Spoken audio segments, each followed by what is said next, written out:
பொதுவாக உயர்ந்தவன் தாழ்ந்தவன் அப்படின்னு சொல்லி பல இடங்களில் சாதியை குறிப்பிட்டு பதிவு செஞ்சிட்றாங்க. சமூக வலைதளங்களில் கூட நம்ம நிறையா பார்க்குறோம். அப்படி வர்ற இடங்களில் வர்ற குற்றங்கள்லாம் எங்கே சார் நம்ம கம்ப்ளைண்ட் எடுக்க முடியும்? இன ரீதியான வேறுபாடுன்றது இந்தியாவில் மட்டும் இல்லை, தமிழ்நாட்டில் மட்டும் இல்லை, வெளிநாடுகளில், அமெரிக்காவில், யூகேல, யூரோப்பில் எல்லா இடத்துலையுமே தான் இருக்குது. இங்கே துறை ரீதியாக நடவடிக்கை எடுக்கிறதுன்றது பரிணாம வளர்ச்சியாக கொஞ்சம் கொஞ்சமாக தான் வந்துக்கிட்டு இருக்குது. பொதுவாக ஒரு துறையை எடுத்துக்கிட்டிங்கன்னா, நீங்கள் காவல்துறையை எடுத்துக்கிட்டிங்கன்னா, ஒரு சில நேரங்களில் நம்ம கேள்விப்படுறது என்னென்னா, ஒரு சாதியினர் இதை ஒன்றா சேர்ந்துக்கிறாங்க, இல்லை ஒரு குரூப் ஒன்றா சேர்ந்துக்கிட்டு இன்னொரு குரூப்பை அவங்கள முன்னேற விடாமல் செய்கிறாங்க அப்படின்றதெல்லாம் நான் கேள்விப்படுறேன். ஓகே, அது அங்கொன்றும் இங்கொன்றுமா இருக்க தவிர பொதுவாக இதை நிறைய இடங்களில் இருக்கிறதில்ல. அப்படி ஏதாவது இருக்கும் பட்சத்தில் மேலதிகாரி, இப்போ நீங்கள் அவங்களோட மேலதிகாரிகிட்ட தாராளமாக நீங்கள் புகார் சொல்லலாம். நீங்கள் எல்லா மேலதிகாரியும் உடனே கெட்டவர், அந்த சாதிக்காரரை உடனே சப்போர்ட் பண்ணுவார்னு அந்த மாதிரி எடுத்துக்காமல் நீங்கள் புகார்னு ஒன்று கொடுத்துட்டிங்கன்னா அந்த புகாரின் பேரில் ஒரு நடவடிக்கை எடுத்து தான் ஆகணும். ஓகே, அப்படி நடவடிக்கை எடுக்காத பட்சத்தில் நீங்கள் ஆர்டிஐயில் போட்டு கேட்கலாம். இதோடைய நடவடிக்கை என்னாச்சுன்னு கேட்கலாம். 10 புகார் வந்திருக்கு, 10 புகாரில் ஒரு புகார் கூட அவர் எடுத்துக்கல அப்படின்னா அவர் பேர்லேயே துறை ரீதியாக நடவடிக்கை எடுக்கிறதுக்கு வாய்ப்பு இருக்குது மேல்முறையீட்டில். அதனால் தாராளமாக மேலதிகாரிகிட்ட புகார் பண்ணுங்கள். அந்த மாதிரி சாதி ரீதியாவோ, இன ரீதியாவோ, மத ரீதியாவோ யாராவது இந்த மாதிரி அட்டாக் பண்ணும் பட்சத்தில் மன உளைச்சலை தரக்கூடிய பல விஷயங்களை செய்கிறாங்கன்னா கண்டிப்பாக நீங்கள் அவங்க மேலே புகார் கொடுக்கணும்.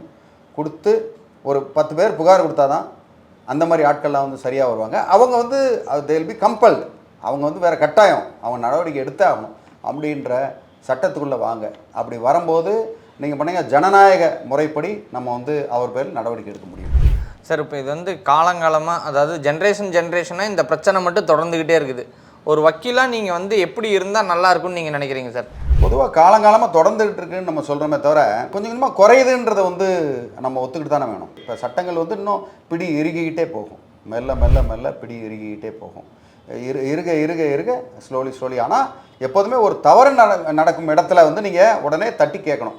உடனே தட்டி கேட்கணும்னா அவனை எடுத்து கத்தியால் வெட்டு இதான்னு அப்படி கிடையாது. ஓகே, எப்போதுமே நம்மளுடைய ஆயுதம் பேனாவும் பேப்பரும் தான்.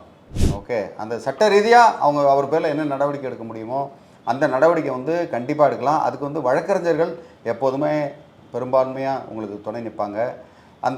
உங்களுக்கு இந்த மாதிரி ஒரு பிரச்சனை இருக்கும் பட்சத்தில் நீங்கள் எங்களை மாதிரி ஒரு அட்வொகேட்டை நீங்கள் கான்டாக்ட் பண்ணி இந்த புகாரை எப்படி செய்யலாம், இந்த மாதிரி ஒரு பிரச்சனையை எப்படி எதிர்கொள்ளலாம்னா அதுக்குண்டான ஃபார்முலா உங்களுக்கு ஸ்ட்ராட்டஜியை போட்டு தருவோம். நீங்கள் அதை அப்படியே நீங்கள் ஃபாலோ பண்ணிங்கன்னா கண்டிப்பாக இதுக்குண்டான நீதி உங்களுக்கு உறுதியாக கிடைக்கும். அதில் எந்த வித டவுட்டும் கிடையாது சார். நம்ம பொதுவாக மக்கள் மதிக்கக்கூடிய சட்டத்துறையாக இருக்கட்டும், காவல்துறையாக இருக்கட்டும், இல்லை மருத்துவத்துறையாக இருக்கட்டும், அங்கே கூட சில இடங்களில் இந்த மாதிரி பாகுபாடுகள் இருக்குது அப்படின்னு சொல்கிறாங்க. இது அப்படி எப்படி நம்ம பார்க்குறது சார்?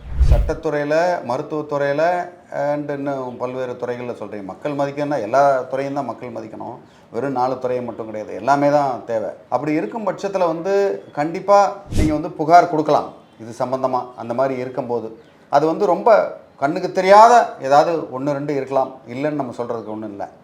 ஓகே, அப்படி இருக்கும் பட்சத்தில் கண்டிப்பாக துறை ரீதியாக அதுக்குண்டான புகாரை கொடுத்து அதுக்குண்டான ஆதாரங்களை முதல்ல திரட்டணும். இந்த டாக்குமெண்ட்ரி எவிடன்ஸு, இல்லை அந்த மாதிரி வீடியோ எவிடன்ஸு, அந்த மாதிரி எவிடன்ஸை வச்சு நீங்கள் மேலும் அவங்க மேலே புகார் நீங்கள் எழுப்பும்பொழுது, ஏன்னா சில நேரங்களில் பார்த்திங்கன்னா அவர் மேலே புகார் சொல்ல முடியாது. அவர் என்னோடய ஃப்ரெண்டு, அவர் என் சொந்தக்காரர், இவர் எனக்கு தெரிஞ்சவர், ஐயோ எனக்கு 10 வருஷம் பழக்கம், எங்களோட நட்பு கெட்டு போயிடும், ஒன்றுமே இல்லை. அந்த நீதிக்கு உட்பட்டு நீங்கள் இருக்கணும்னு நினச்சிங்கன்னா, மன நிம்மதியோடு நீங்கள் இருக்கணும்னு நினச்சிங்கன்னா கண்டிப்பாக அந்த மாதிரி தவறு செய்யும் ஆட்கள் மேலே நீங்கள் புகார் கொடுத்து அதுக்குண்டான நீதியை பெறணும். குறைஞ்சபட்சம் உங்கள் மேலே எய்யக்கூடிய அம்பையாவது நீங்கள் தடுக்கணும் அப்படின்றத இந்த நேரத்தில் உங்களுக்கு நான் சொல்லக்கூடியது. மேலும் உங்களுக்கு வேறு ஏதாவது இதில் சந்தேகங்களோ, இல்லை எது தவறு எது தவறு இல்லைன்னு தெரியலன்னா கூட எனக்கு வாட்ஸ்அப் பண்ணுங்கள். உங்களுக்கு ஹெல்ப் பண்ணுறதுக்கு தயாராக இருக்கேன். நன்றி, வணக்கம்.